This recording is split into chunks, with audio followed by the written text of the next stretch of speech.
एक बूढ़ी माँ की दर्द भरी कहानी। 3 साल हो चुके थे बेटे को अपना घर छोड़कर विदेश में बसे हुए। इन 3 सालों में बूढ़ी माँ और ज्यादा बूढ़ी हो गई थी। 75 वर्ष की उम्र में सुलोचना देवी की याददाश्त काफी कमजोर होती जा रही थी। उन्हें रोजमर्रा की चीजें याद न रहती, लेकिन जो उन्हें हमेशा याद रहता था वो था उनका बेटा। दिन हो या रात हो, एक पल भी ऐसा ना होता जब उन्हें अपनी बेटी की याद ना आती। दूसरी तरफ बेटा था जो साल भर में एक आध बार अपनी माँ को फोन कर लिया करता और 1-2 मिनट से ज्यादा बातें भी ना किया करता। फिर भी यह बूढ़ी माँ टकटकी लगाए अपने बेटे का इंतजार करती रहती। एक दिन बेटे का विदेश से फोन आया। हेलो, सुन रही हो ना माँ? अनिल बोल रहा हूँ, तुम्हारा बेटा। कैसी हो माँ? मैं ठीक हूँ बेटा। तुम बहू और मेरा पोता कैसा है? माँ ने पूछा। सब अच्छे हैं माँ। मैं अगले हफ्ते गांव आ रहा हूँ माँ, तुम्हें लेने। अब हम सब साथ में ही लंदन में रहेंगे माँ। तुम्हारी बहू कह रही थी कि माँ को यहाँ पर लेकर आओ, बेचारी अकेली वहाँ परेशान होती होगी। बेटे ने कहा। माँ की बूढ़ी सूखी आंखें खुशियों से भीग गई। उसके कमजोर शरीर के नस नस में खुशी की लहर दौड़ गई। बेटे और बहू का अपने प्रति प्रेम देखकर माँ का मन खुशी से भर आया। बेटी ने आगे कहा, माँ तैयार रहना माँ, मुझे ज्यादा दिन छुट्टियाँ नहीं हैं। जिससे जितने पैसे लेने हैं लेकर रखना। तब तक मैं प्रॉपर्टी डीलर से बात कर लेता हूँ घर के लिए। घर के लिए? माँ ने पूछा। हाँ माँ, गांव का घर हमें बेच देना पड़ेगा। अब हम साथ में ही रहने वाले हैं, तो वहाँ पर घर रखने का कोई मतलब नहीं है माँ, बेटे ने कहा। बुढ़ापे की वजह से ठीक से चलने में असक्षम माँ ने पूरे मोहल्ले में घूम घूम कर अपनी इस खुशखबरी को सबको सुनाया। सभी को खुशी हुई। सबको लगा माँ जी के आखिरी दिन अपने परिवार के साथ खुशी से बीत जाएंगे। घर वापस आकर माँ ने अपने घर के कोने कोनों को ऐसे देखा जैसे वो अपने दूसरे बेटे को देख रही हो।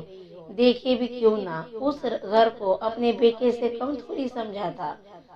अपने पति के साथ 40 साल यही तो बिताए थे, लेकिन अब मजबूरी थी। बुढ़ापे का आखिरी साल बेटी और बहू के साथ बिताना चाहते थे। दिल पर पत्थर रखकर घर बेचने के लिए माँ तैयार हो गई। आनंद फानंद में बेटे ने घर को आधे दामों पर बेच दिया।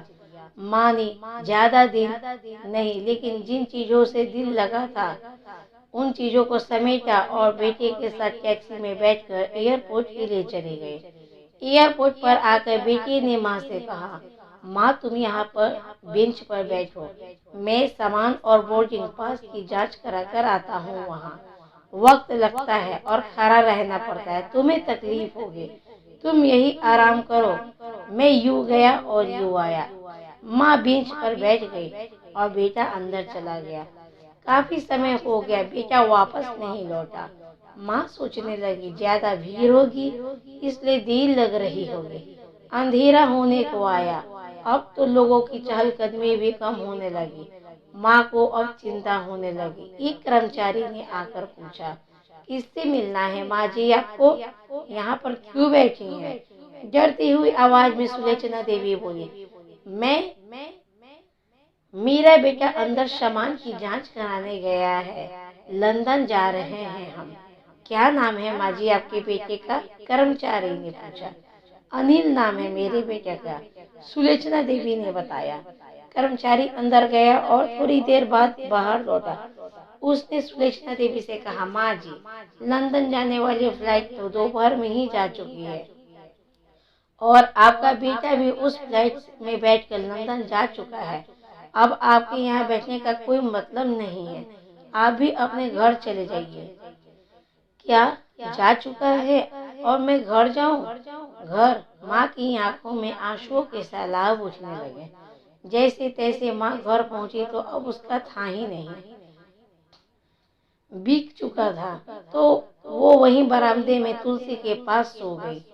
घर के नए मालिक को उस पर दया आई तो एक कमरा किराए से उसको दे दिया। पेंशन के पैसों से खाना और किराए का बंदोबस्त हो जाता था। दिन बीतने लगा। कुछ दिन बाद घर के नए मालिक ने सुलोचना देवी से कहा, माँ जी, आप अपने रिश्तेदार के यहाँ पर जाकर क्यों नहीं रहती हैं? इस उम्र में आपके लिए वही अच्छा होगा। अच्छा तो होगा, लेकिन अगर मेरा बेटा वापस आया तो उसका ख्याल कौन रखेगा? मेरा बेटा बहुत भोला है, उसे अपना ख्याल रखना बिल्कुल नहीं आता। मैं कहीं नहीं जाऊंगी, क्या पता कब उसे मेरी जरूरत पड़ जाए। माँ ने कहा। दोस्तों, सच बता रहा हूँ, माँ की ऐसी बातें सुनकर मेरी आंखों में आंसू आ गए। किसी ने सच ही कहा है, पुत्र का पुत्र हो सकता है, लेकिन माता कभी कुमाता नहीं होते। दोस्तों, आप सभी से हाथ जोड़कर विनती करता हूँ कि अपने माता पिता की जितनी हो सके सेवा करना, उनके साथ कभी बुरा बर्ताव मत करना। तो दोस्तों, आपको इस कहानी से क्या शिक्षा मिली, नीचे कमेंट बॉक्स में जरूर बताएं। धन्यवाद। कहानी पसंद आई हो तो कृपया सब्सक्राइब, लाइक, कमेंट और शेयर जरूर करें।